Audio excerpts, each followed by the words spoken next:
Olá, eu me chamo Carlos Júnior e bem-vindo ao Alinhando os Ponteiros. E hoje nós vamos falar sobre um tema muito interessante na ciência, que é o experimento de Stanley Miller. Será que a gente já consegue criar vida em laboratório?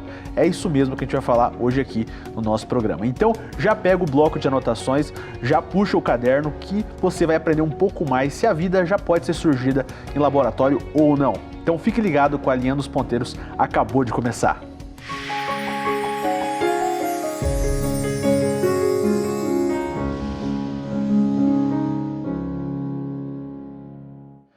O homem sempre tentou criar coisas incríveis, desde aparelhos eletrônicos como computador, notebook, smartphones. Mas será que nós já somos capazes de criar vida? Ed, o que você acha desse assunto? Que a vida já pode ser projetada em laboratório? Que coisa interessante, né? É interessante que a gente tem que separar dois aspectos aí, né, Carlos? A questão da vida, que hoje em dia é fecundação, que é uma parte da ciência que não é o nosso caso, que a gente está falando de Miller, mas dentro da experiência de Miller tem algo para ser questionado. O que tem que ser questionado? Essa estabilidade que colocaram Miller.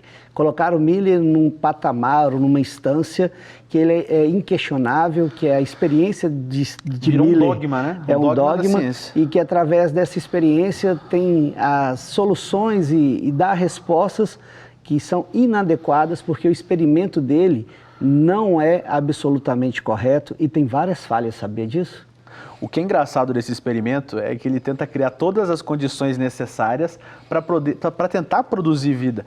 E, na verdade, ele não consegue, o que é muito interessante. Ele tenta projetar a vida através de todos os sistemas que ele monta, né? Faz toda aquela sopa ácida, escaldante para tentar gerar vida, tentando criar ali toda a atmosfera primordial do planeta Terra, mas, na verdade, ele não consegue alcançar isso, mas é tentado usar de argumento a favor do naturalismo. E isso é interessante da gente estudar e entender que muitas das vezes é passado isso e as pessoas dentro do curso de química, de biologia, eles pegam esse experimento como essa verdade, a qual muitas das vezes a gente não para falar assim, olha, qual que é a lei da probabilidade deste experimento ser certo?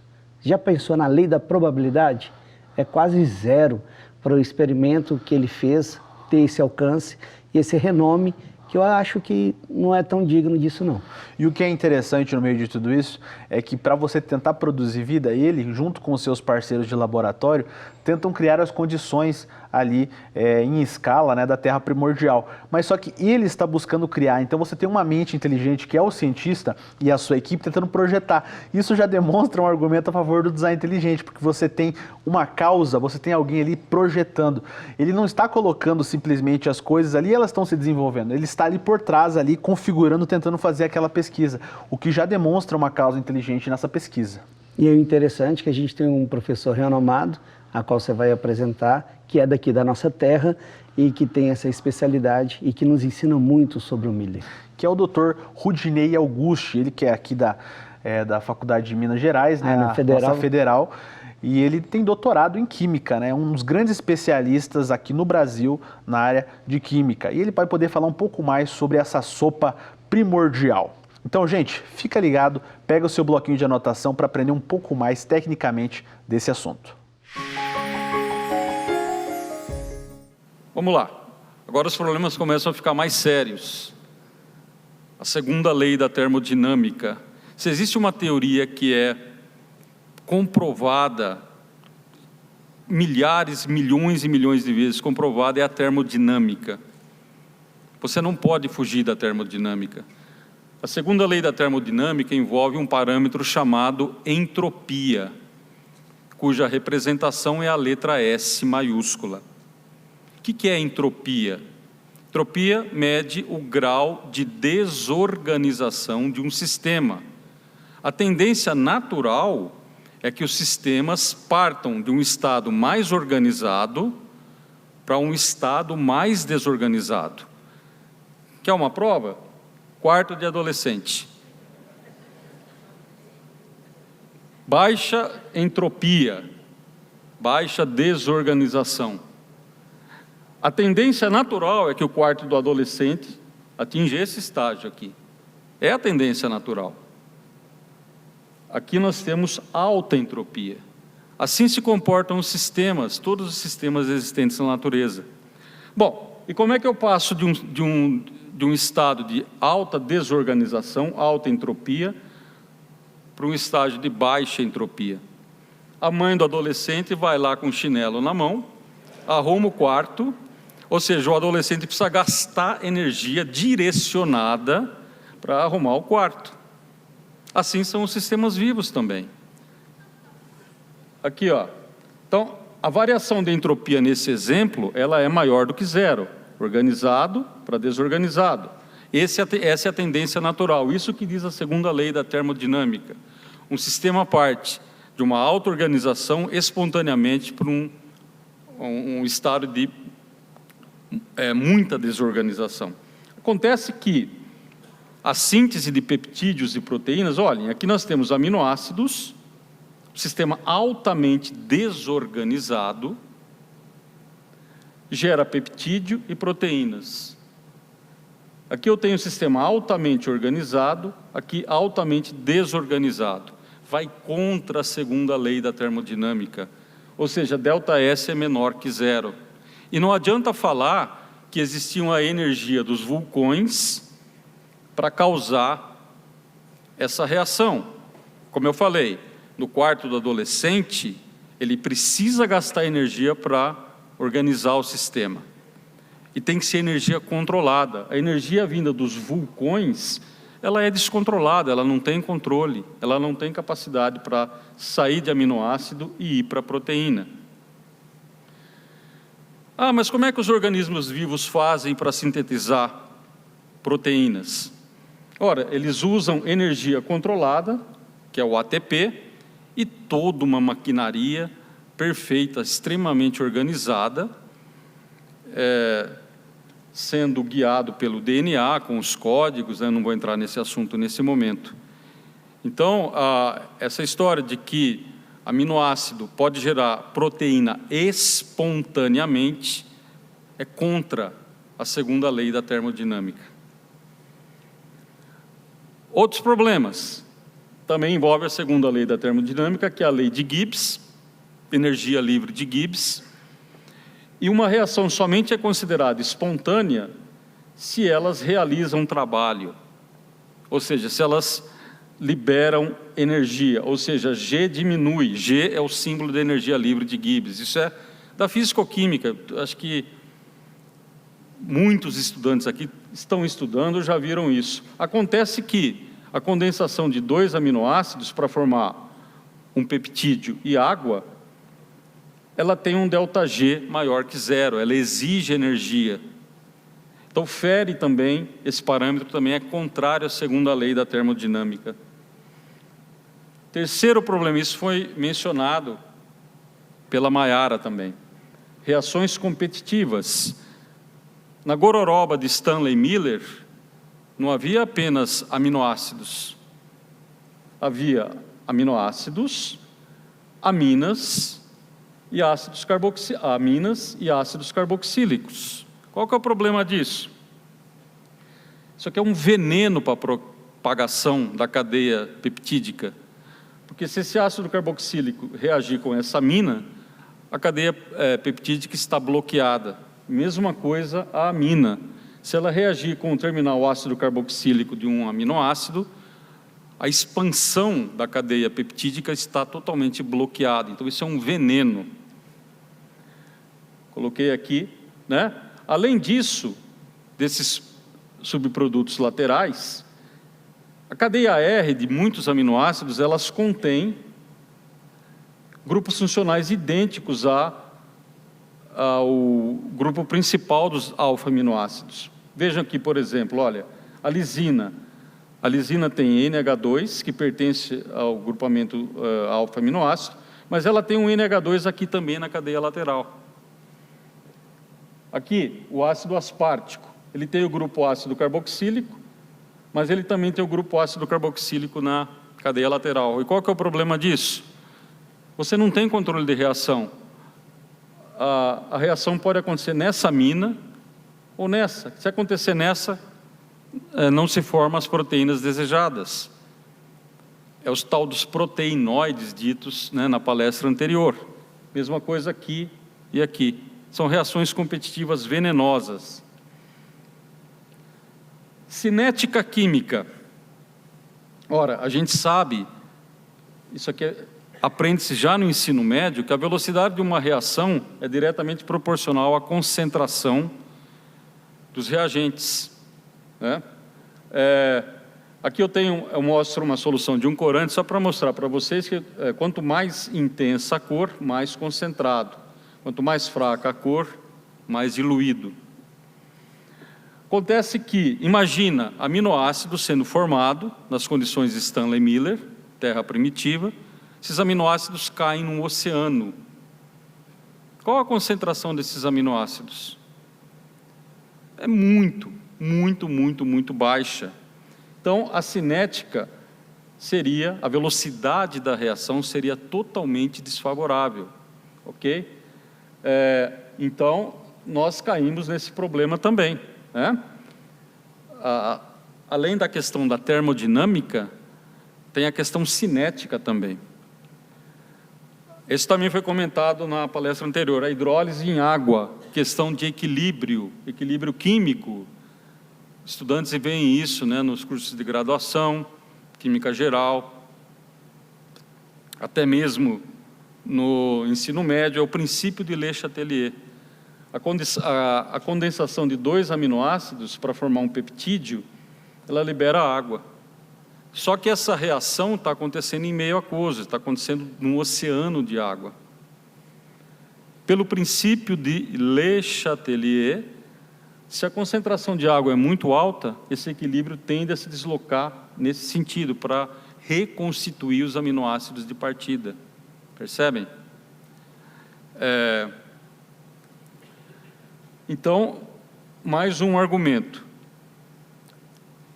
Reações sem controle.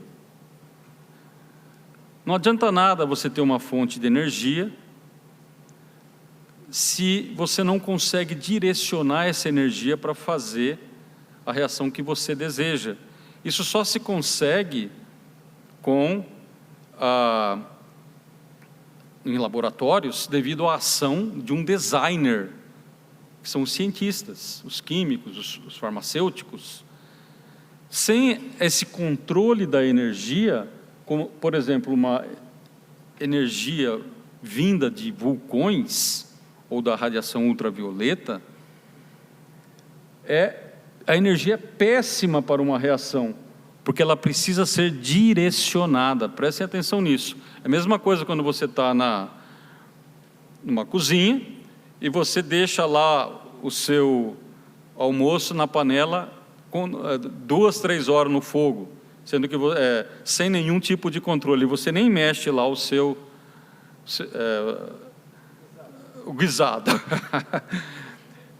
Não adianta, você vai queimar, né? Você não tem controle, você precisa ter alguém controlando essa energia que está sendo direcionada ao sistema. Então, energia sem controle é péssima para uma reação química, né? Porque a reação química precisa de controle, e isso só se consegue quando eu tenho a presença de um designer. E as outras biomoléculas? Imagina que eu tenho aqui uma simulação daquela sopa primordial, supostamente os blocos construtores da vida, que são 4, né? Ácido nucleico, carboidratos, que são os açúcares, né? Lipídios, que são a gordura, e os aminoácidos. Esses 4 são os blocos construtores da vida.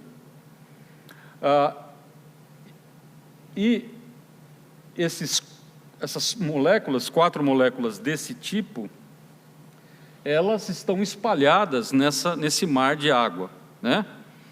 Bom, acontece que a vida precisa de açúcares, lipídios, bases nitrogenadas, além dos aminoácidos.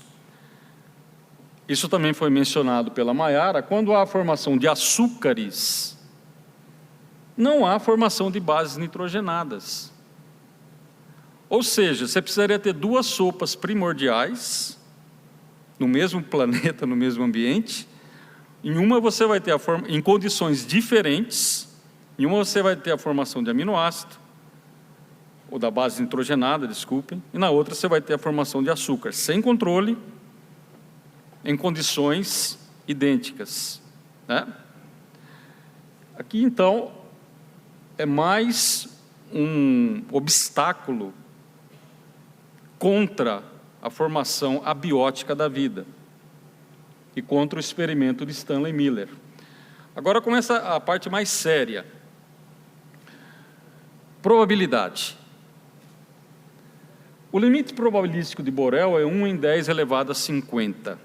Ou seja, se a probabilidade for 1 elevado em 10 a 50, esse número aqui crescendo, né, 10 a 51, 10 a 52, ele é considerado impossível, é zero. Então, quando falam para você, olha, a probabilidade é muito pequena, mas não é zero, isso é mentira, tem esse limite aqui, ó. Isso é ciência, pessoal, né? Então, 1 em 10 a 50, isso é o limite. Eu fiz uns cálculos aqui, em condições extremamente favoráveis, para mostrar para vocês quão isso é sério.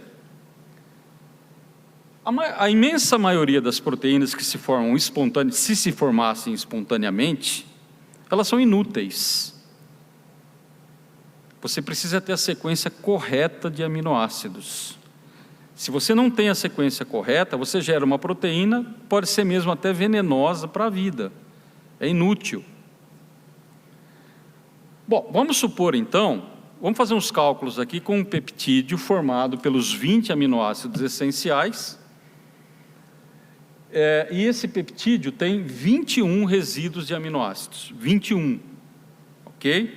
São 20 aminoácidos formando um peptídeo com 21 resíduos de aminoácido. Quantos são os peptídeos possíveis de serem gerados? 20 vezes 20 vezes 20 vezes 20 vezes 20, ou seja, 20 elevado a 21. Cálculo simples de probabilidade. Isso aqui em potência de 10 dá 3,36 vezes 10 elevado a 32. Ou seja, existem 3,36 vezes 10 elevado a 32, esse número é absurdamente grande. Peptídeos, é um peptídeo muito pequeno, não existe um peptídeo com 21 resíduos de aminoácido na vida, não existe, tá? A menor proteína, se não, salvo o maior engano, é por volta de 100 resíduos. Então, eu estou sendo bondoso aqui, porque eu estou dando uma colher de chá. Eu vou supor que cada peptídeo é formado em 1 nanosegundo, 10 a menos 9 segundos. Eu estou em condições totalmente ideais, que esses peptídeos vão se formar. Eu tenho lá a mistura dos 20 aminoácidos puros, água ultra pura, só tenho aminoácido nessa mistura, e espontaneamente estão se formando os peptídeos, a cada 10 a menos 9 segundos. Se você fizer uma continha simples, você vai ver que para ter todos os peptídeos formados, vai necessitar 66 bilhões de anos, que é muito, muito, muito mais do que a idade prevista da Terra, ok? Então, mas a evolução direciona para formar o peptídeo correto. Não, pela própria definição de evolução, é um processo não guiado. Não existe razão para que um peptídeo seja formado em preferência a outro. Mas esse peptídeo vai servir para a vida. Não é assim que funciona. Não existe nenhuma razão para que um peptídeo funcional seja formado espontaneamente, preferencialmente ao outro. Então, isso aqui os evolucionistas não gostam muito de falar de lei de probabilidade, porque é totalmente contra eles, né? E a outra, a homoquiralidade. Os aminoácidos, eles são quirais, eles são enantioméricos, com exceção da glicina. O que é isso? Eu tenho 2 tipos de aminoácidos, um que desvia a luz plano polarizada para a esquerda e o outro para a direita, chamados aminoácidos L e D. A vida selecionou o aminoácido L. Ninguém sabe por quê. Ninguém. é uma questão totalmente em aberto, que não se tem a mínima noção de por que acontece isso. O que são essas duas moléculas aqui? A gente diz que são enantiômeros. Para vocês que não são químicos, talvez seja um pouco difícil, então eu coloquei aqui um exemplo. Uma cadeira para destro, uma cadeira para canhoto. Elas são enantioméricas. Elas são imagem especular, ou seja, se eu colocar um espelho aqui, a imagem especular dessa aqui vai ser exatamente essa aqui. Eles são enantioméricos, e você não consegue sobrepor um ao outro. Você pode fazer o que você quiser aí.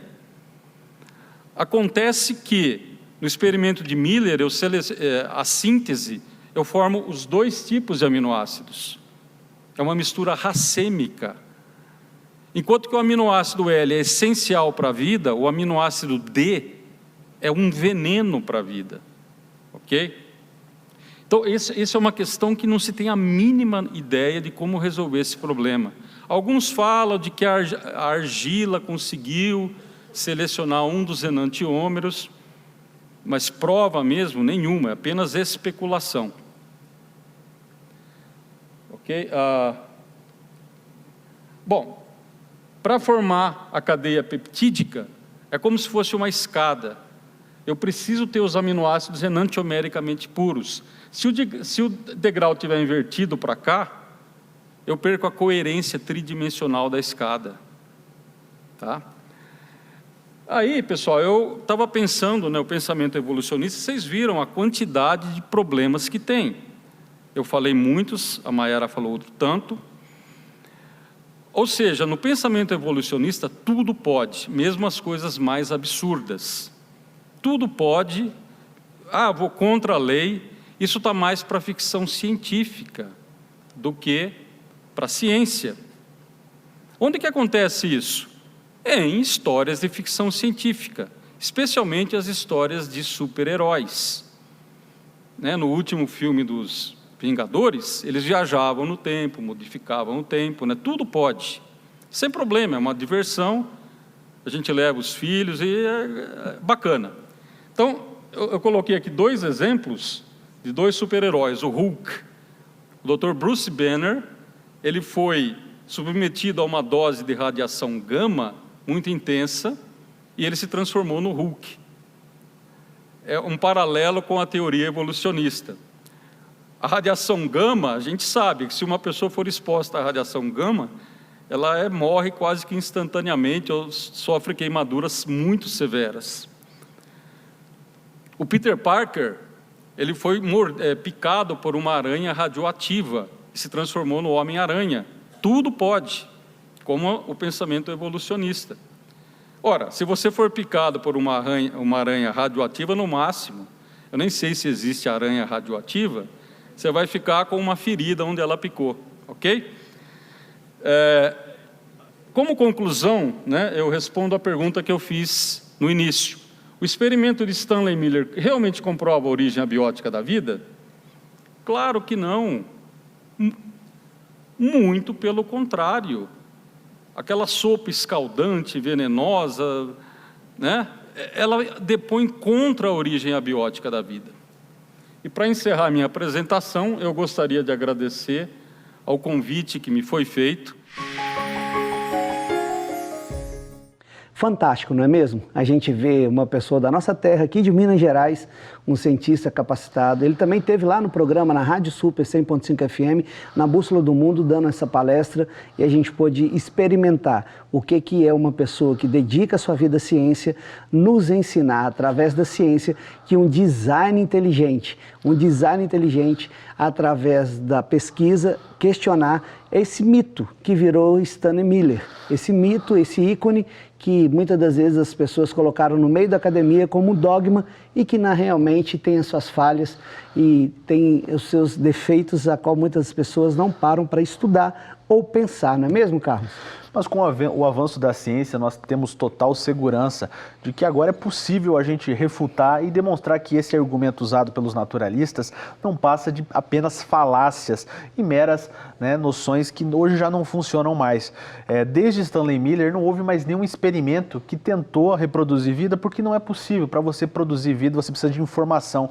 E essa informação é de alto nível, alto padrão. Não é tão simples como o pessoal acha que é tão fácil. Como foi dito, o aminoácido a forma que as coisas foram tomando, a própria lei da probabilidade. Cara, é tanta coisa que a gente olha e fala assim, como eu nunca tinha pensado nisso, ou como eu nunca tinha questionado essas questões. E aí você começa a entender que Miller não tem como fabricar algo no laboratório porque a gente precisa de uma mente inteligente.